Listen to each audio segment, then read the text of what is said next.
pledge allegiance to the flag of the United States of America, to the republic which stands one nation under God, indivisible, with liberty and justice for all. You realize you're all looking at my torso right after dinner, so just judge it accordingly. The public can't see that I put a flag up on the other screen. Supervisor Conway? Present. Counselor Tierney? Present. Counselor Kennedy? Present. Counselor Matters? Is Rick here? He was. Why?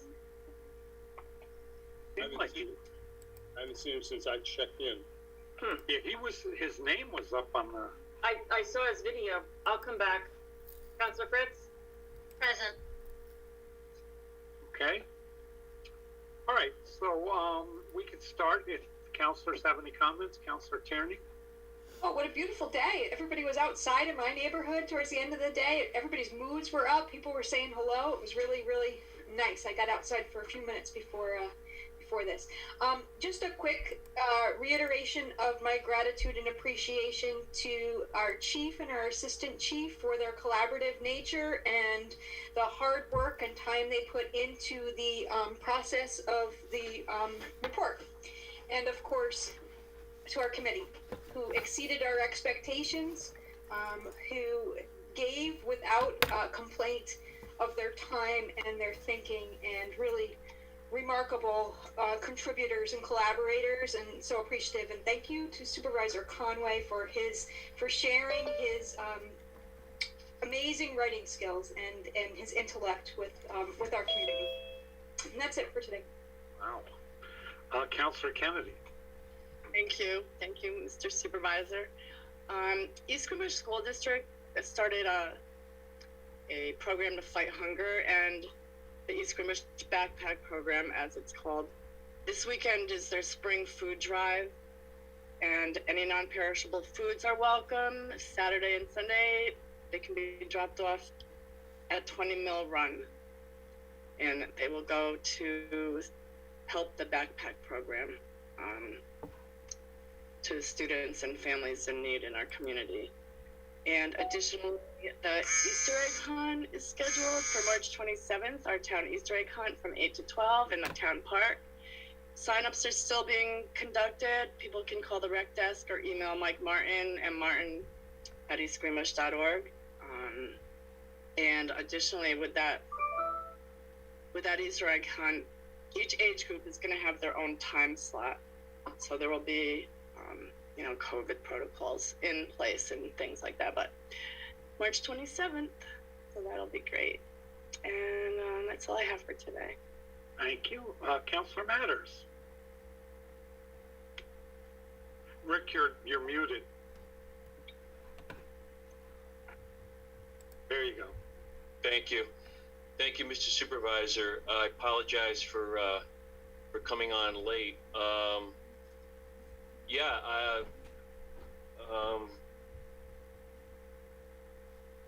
Welcome everyone this evening. Probably the only thing I have just to kind of add is I sat in on a Association of Towns webinar yesterday, and I shot off the material. I'm not sure who on our board was able to kind of catch that, but it was a pretty interesting session.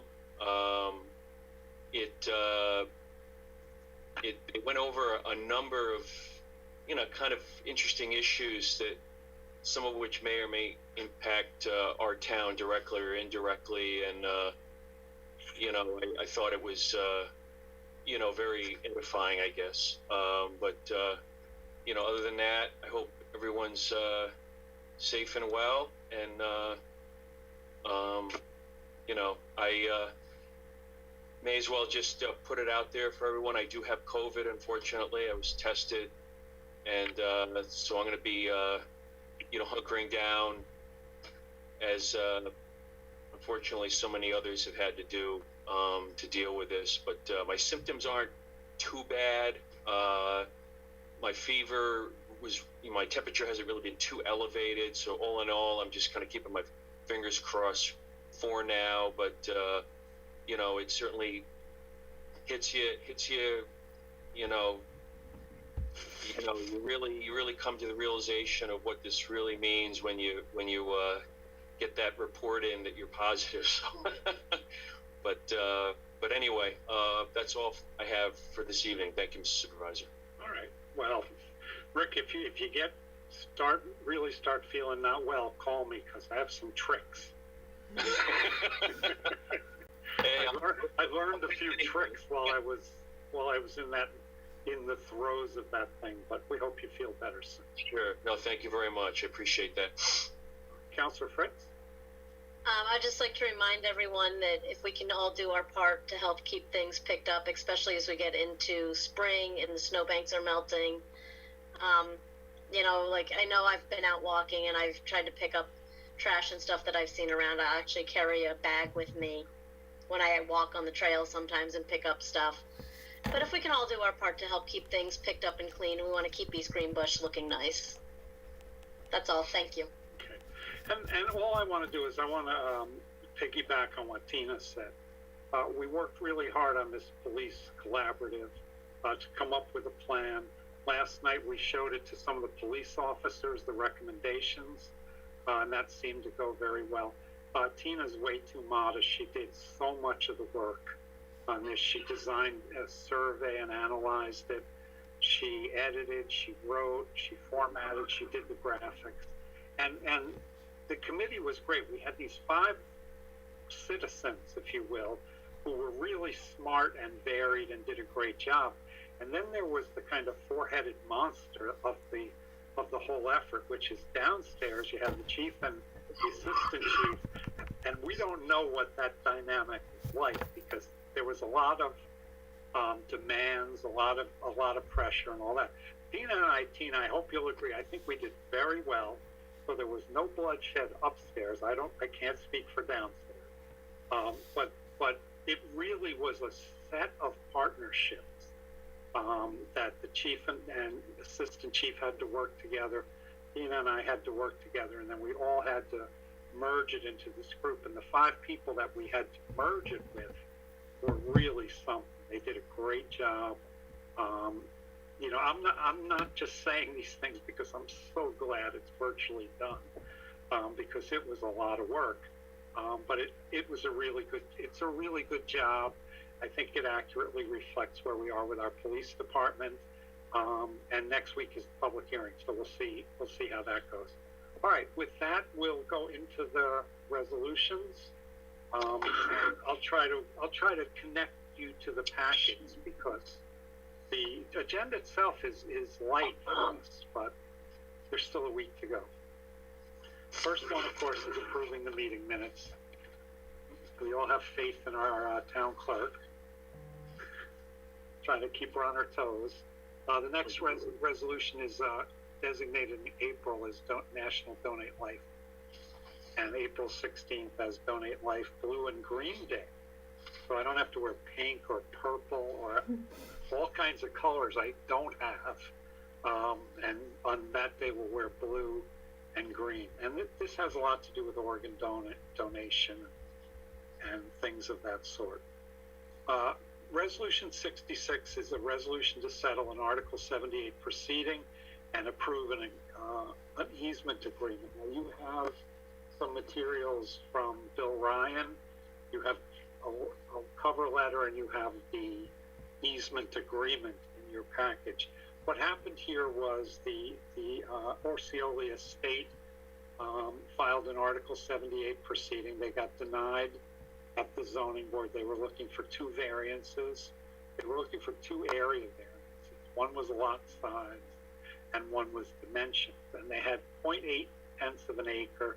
And because of where they are and there's no sewer connection, the minimum lot size is supposed to be 1.5 acres. So Joe Accardi's their attorney, and Joe worked for the town for a long time and knows how to do this stuff. Filed an Article 78 proceeding, and what we're doing with this resolution is we're settling that so they can build on the lot that they want. In effect, the variances were nullified, and in return we got a surface drainage easement that we needed on Oriole Lane, because Oriole Lane has some serious drainage problems. So, somebody say something? Okay, so that's basically what 66 is about. 67 is the police not spending money and maybe making a few dollars. Resolution to authorize a public auction of surplus equipment. Tell me about this surplus equipment. Chief? When we have vehicles that are no longer serviceable for us because of mileage or we're putting too much money in for repairs, we'll utilize the auction services to put vehicles out and or equipment. For instance, old radios that we either got on grants years ago or we purchased that are no longer compatible with different technology nowadays. So instead of just having it sit in the back room, we want to be able to get rid of it and try to hope to make money. But unfortunately, in some situations, the amount of money it would cost to clear them out and make them ready to be sellable, it exceeds the amount of money that we would get for them. So we have to. And in this case, the surplus is what? In this case, we have surplus radios and portable radios and mobile radios that have been sitting in the back, to be honest, probably for 20 some years. That I've been trying to make some of my hoarder members of the department get rid of. So. All right. So we will do that. The next resolution is awarding engagement to perform audit services for the town's 2020 financial statements. You have in your package, you have the engagement letter from UHY. This is very proudly will be our 6th year in a row of independent audits.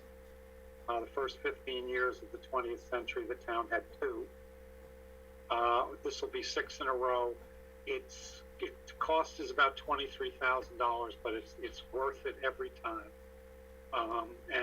We're starting to exchange documents. Once this resolution passes, then the audit will start for real. And you know, we're in good financial shape, and we're doing everything above board. And I welcome the auditors, and these are good auditors. So that's what that one's about. 69 is authorizing me to sign an agreement with Troy and Bethlehem and MXI Environmental Services LLC, who will dispose of the things that are collected on household hazardous waste days. So we're a party to an agreement. Dave, you've reviewed this. There's 2 separate agreements, and we looked at them also in a resolution back in February.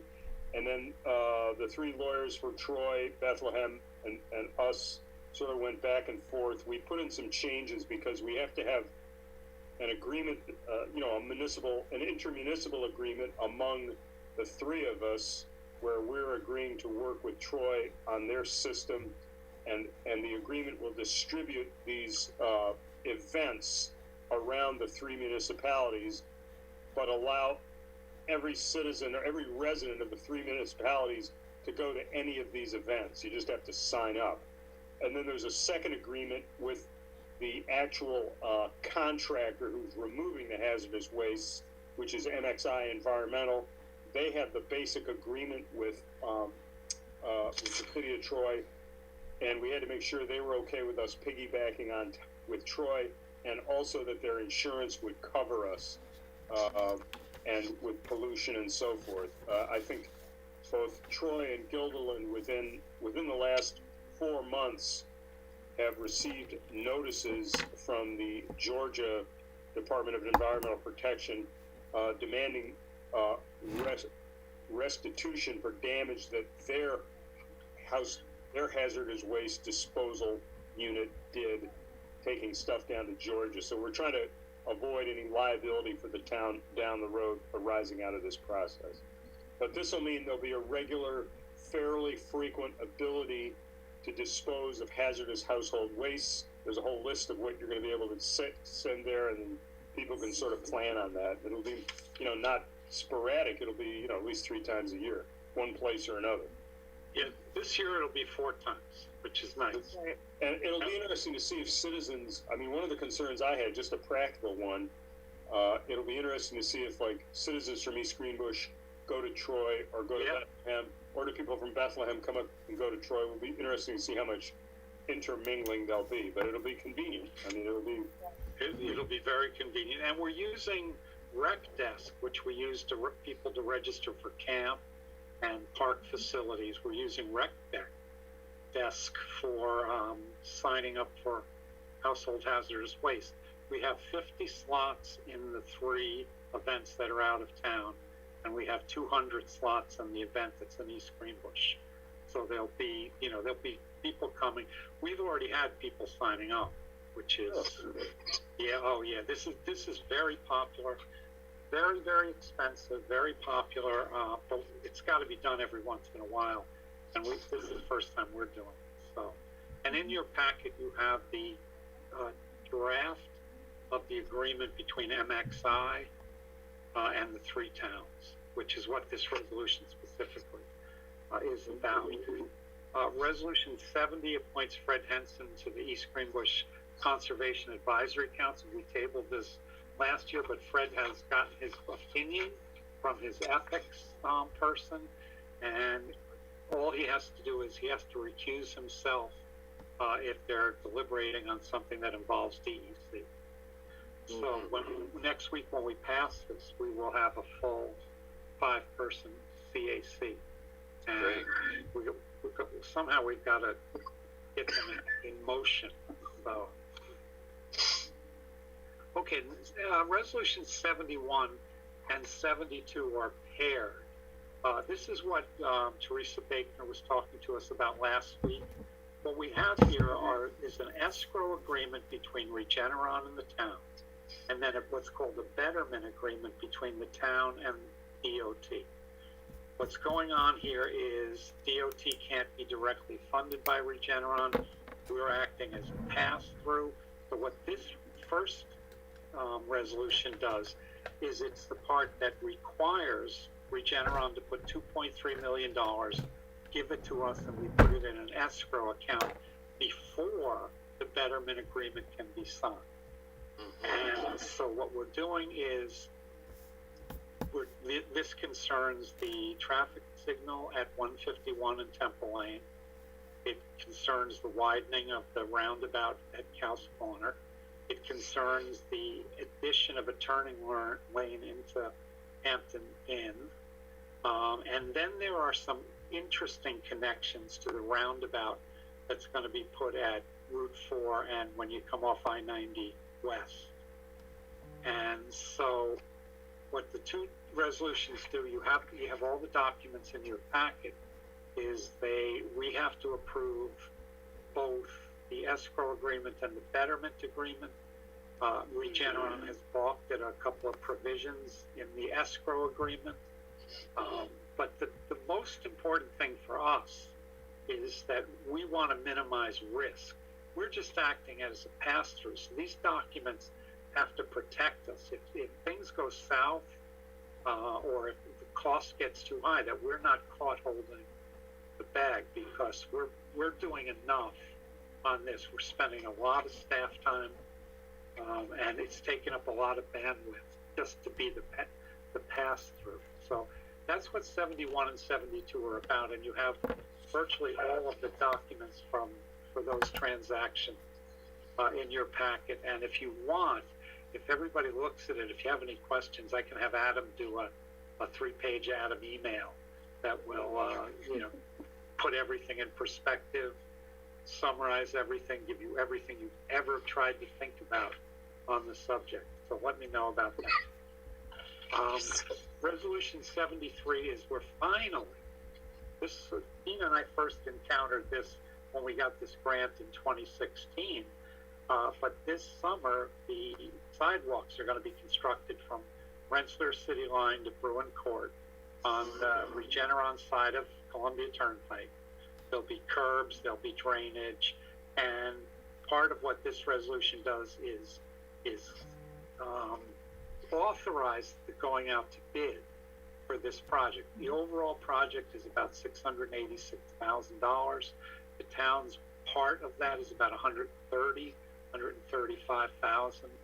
And what we're doing is at Regeneron, we're laying a base, and CDTA is going to come in and build a bus shelter there. So they're nice improvements for the town. And look, I'm just going to come out and say it here. I haven't gotten a complaint about the smell at the treatment plant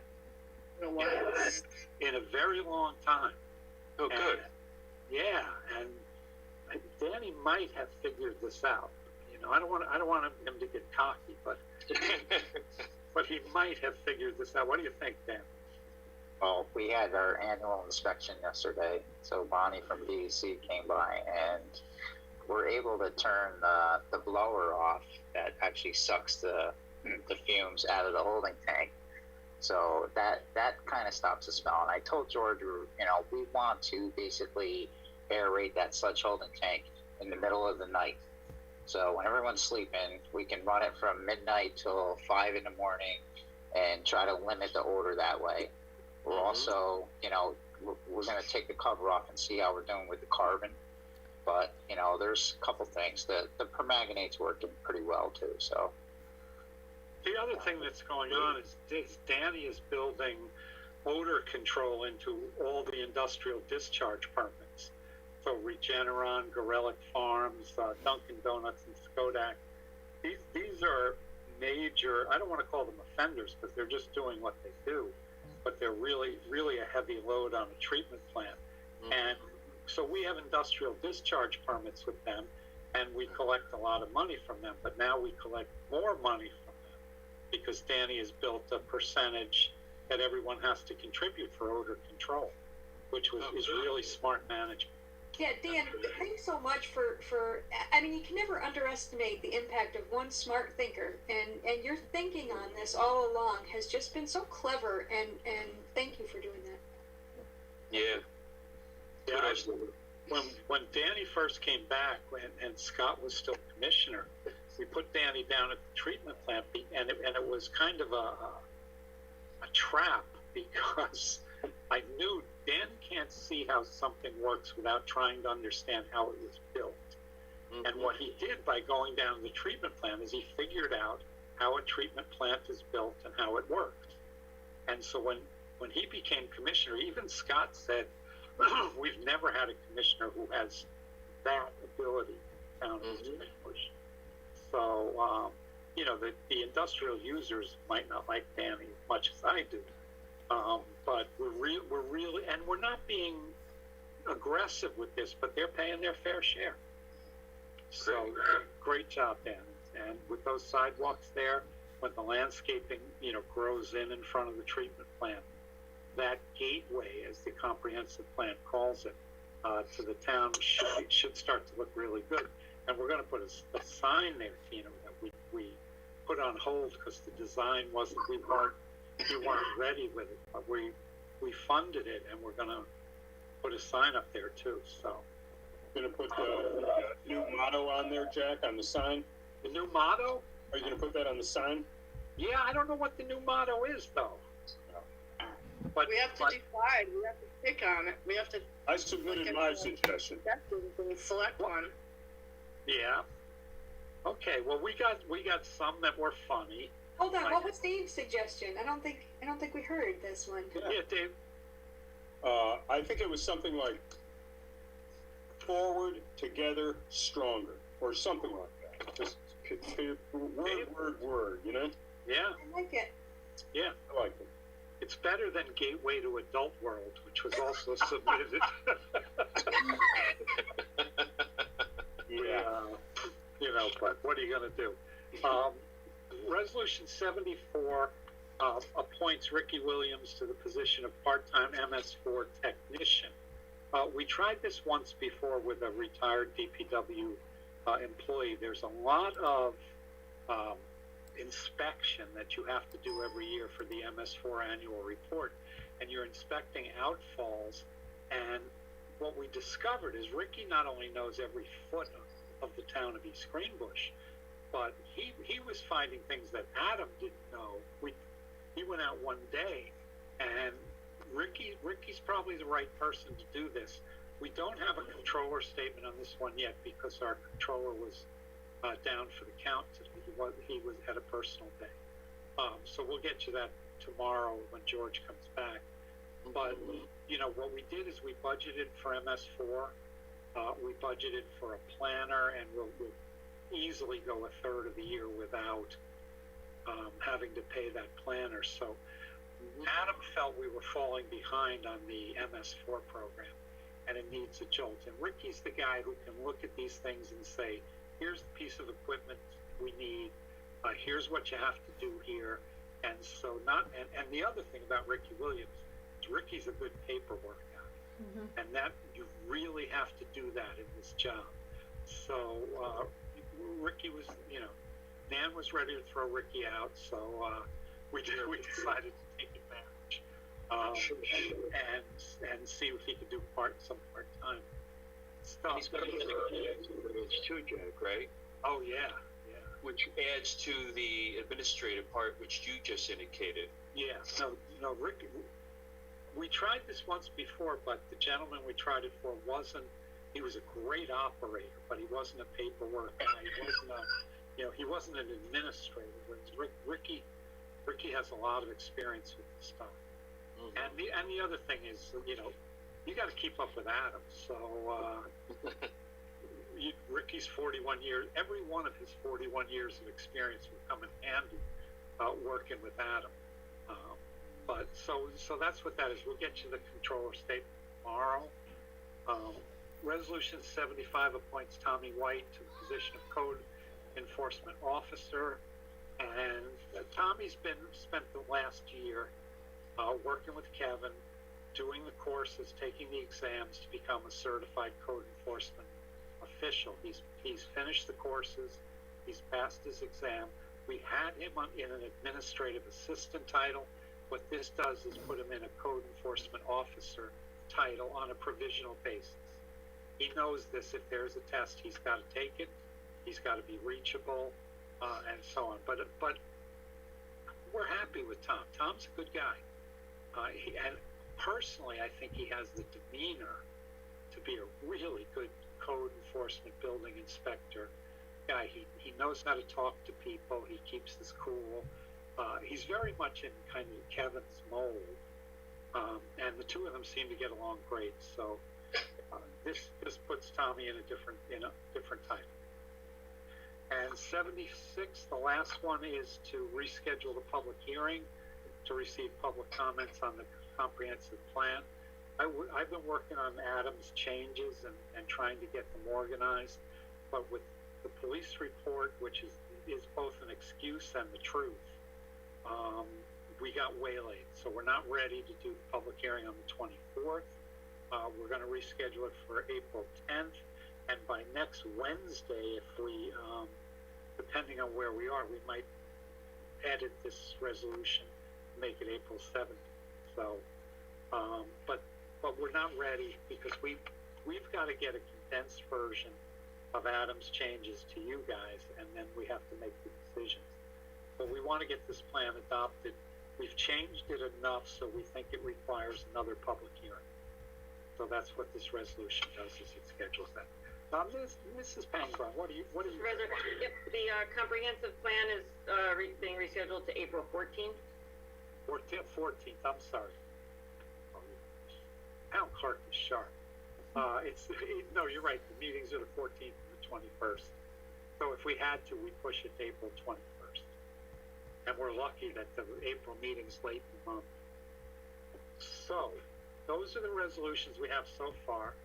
Not a single penny spent by the chief. Not a single penny spent by Danny. I'm just wondering if I should take next Wednesday morning off to read all the new resolutions that are going to come in. Perhaps. Yeah, I'm gonna try not to let that happen, but I would not bet against it. I really would. But that's where we are. So now what we'll do is, in the format of the meeting, is open up to public comment. If anyone is here with us, I see David's with us. David, do you want to speak?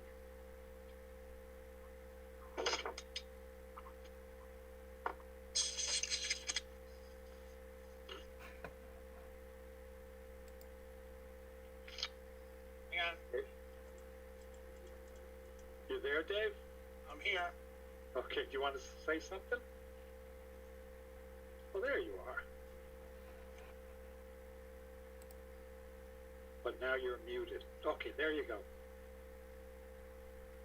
Problem between chair and computer. I've only got, one comment. I haven't read through the whole agenda. I've read through briefly bits and pieces of it. But one thing that I'd like to see is I see a lot of on the agendas where things have been approved, expenditures have been approved, and sometimes it's not that clear whether it's a budget item, so forth and so on. And I do see a lot of wording where it says it has no significant impact on town finances. What I'd like to see sometime in the future is some sort of a tabular form where it kind of shows you cumulatively what the town is spending, either which is above the budget or in total for a period of, by year, how much is being expended and how much it really has an overall effect cumulatively on the town's finances going forward. That's all I really have for tonight. Okay. Thank you, Dave. Thank you. Megan, is there anyone else here? No? All right, does anybody have anything they want? I have one issue I want to bring up. Does anybody have anything they want to talk about? Yeah, I just thought I just had a quick question for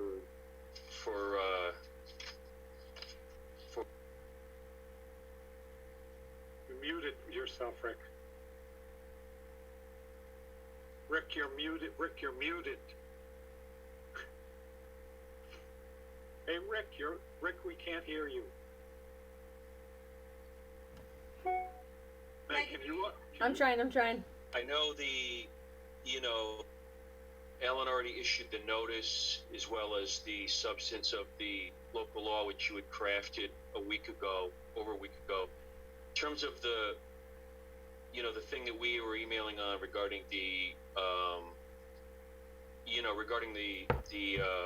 income limitation, it's, can I assume that for that to be tweaked now to what we were talking about, that would constitute a substantive change? We need to reschedule the public hearing, or? No, what Ellen had sent out, I'd sent out the notice of public hearing in the draft local law, then we had our conversation. What Ellen sent to us was the form that I had sent it to her just to let everybody know about it.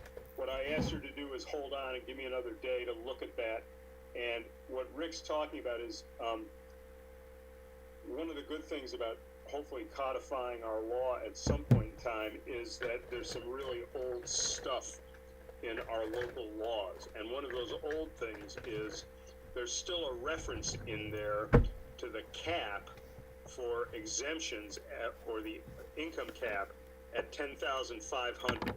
Well, that's just ridiculous. I mean, that's been gone by many, many years ago in state law, and Sue uses the cap that's in state law now.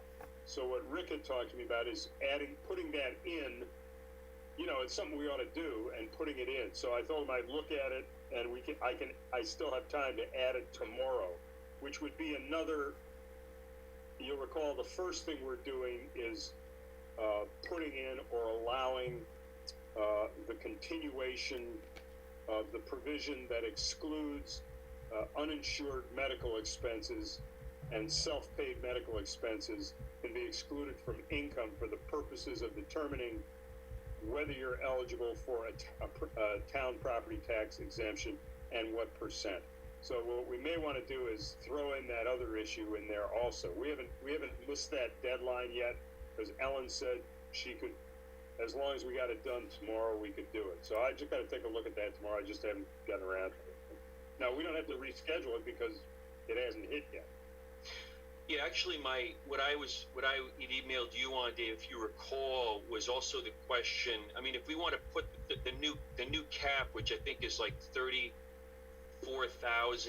whatever it is, $200 or something like that. Yeah, and do we want to put in something that says we can change it by resolution rather than look? Yeah, that's what I was wondering. We could just make it a generic, reference to, by resolution, the town board can bump, can modify that figure, at its pleasure, something like that, so yeah, if you think we can. Yeah, we still have time. We haven't run out of time for that because. Oh, good. We got the thing done so far ahead of this. The hearing is scheduled for the 24th, so as long as we have it in place 10 days before that, which we will, we're good. Right. Okay, great. Thank you. Dave, did you send me the resolution on the CBA? I was secretary-less today, most of the day, so I'll get it out tomorrow. Yeah, and for the board, just to keep continuity, that's the public hearing we had, and now we've got to actually do the resolution to. Right. That's the board reduction for the ZBA, reducing the membership. Okay. Was that it, Rick? That's what you had? No, that was thank you, sir. Okay. The only thing I wanted to talk about, I sent the email about busing campers. All right. Mike spoke to the transportation coordinator in the district, and what they do is they limit buses to 25 kids. Each kid gets an assigned seat, so they have to sit in the same place every day, so that if one of them does get sick, they know how to contact trace the people around them. After they drop the kids off, they wash down the bus, the inside, they wipe everything down, all the handles, all the seats, and they're willing to do this for us. The downside of busing is it's very expensive. The upside of busing is that people need this. I mean, you change the composition of who's in that camp if you don't have busing. So what we've talked Mike into, because Mike is an energetic and optimistic young man, is the junior and senior camps would be 40 campers each instead of 60. So what would happen is we would need 4 buses of 20, and not everyone will take the bus. A lot, some parents will specifically not want their kids to be on a bus, and they will drive them. But from the things I heard from the board, and from the information Mike's gotten, and from talking with Mike further, I think we should probably consider going ahead and offer the bus service. We have to talk to the district about it. What if we only need 2 buses? How would that work? And so there's details to be worked out. But right after Easter on April 5th is when people can start registering for camp. So we got to make some decisions. Can we put as part of the registration if people are interested in busing? Yes, absolutely. Have that be a question. Yeah. So have the concerns that were raised been addressed, or have those concerns been alleviated, I guess I should ask? Or yeah, I mean, I'm concerned, but I'm a worrier, but I'm concerned. But there, and you guys, Bridget, Tina, with kids in the district, the buses don't seem to have been a real problem, in terms of spreading. So, you get this, you see this information on airplanes. Nobody's getting COVID on airplanes because of the circulation of the air. Buses don't quite have that, but they do take that into account. We would have to answer whether we should have a counselor on each bus. So how are we going to do the screening? Because we want to screen them. We don't want to take them to camp and screen them, and then what do we do with them? So there's logistics to work out. Mike has prepared a COVID-19 safety plan, which the county required. We don't have clear direction from the state, and our county executive is kind of a libertarian when it comes to these kinds of things. It's like he's always telling the municipalities, do what you do. Do what makes sense for you. So we're going to have to make the decision in the next couple of weeks. Okay. All right. Having a child who's been riding the bus, who's in this age bracket, you know, he did get quarantined once this year. Yep. You know, we're, you know, 3/4 of the way through the school year. He did have to quarantine once, but that's it. He's been riding the bus right along. So I agree. I don't think it is a huge issue in terms of, you know, the kids are very good about sitting in their own seat, keeping their mask on. It's normal for them at this point. Yeah. Yeah. Sadly. So yeah, unfortunately, it is normal, and I think in some ways the kids actually handle it better than some of the adults do. Yeah. Good points, Bridget, but I guess that's a question about the camp. If a kid, is there a COVID refund policy that we're gonna put in place? So Yes. Okay. Yeah, we have to, and it has to be there because I mean, you run the risk of having to shut the camp down. Right. And you know, you can't say to people non-refundable, thanks for sending us your money for no reason. Yeah. So all that stuff has to be worked out. Mike's working really hard on it. There's the ad is out for part-time help for Mike. He's looking for a clerk who can help, and so far nobody has applied, but it's still early, so we'll see how that goes. Those college kids will start looking for jobs. So. Yeah. I think that kind of job is for the kind of the young or the older. Let me be polite. You know, us retired folk. A lot of people look for part-time jobs. Either they need it financially or they're just bored silly sitting home. Because the whole system was set up when 65 was ancient. You know, and now you have people living to 85 and being really healthy and all of that, except for me. But anyway, that's where we're going with that. There's a lot of details to work out, and we'll figure that out. Does anybody have anything else? I know this is going to disappoint you, but you're going to have to go back to your lives and families. I make a motion to adjourn now in a second.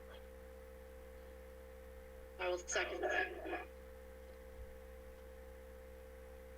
Supervisor Conway? Yes. Counselor Kennedy? Yes. Counselor Tierney? Yes. Counselor Matters? Yes. Counselor Fritz? Yes. Okay, Rick, feel better. Feel better. Yes, sir. Feel better.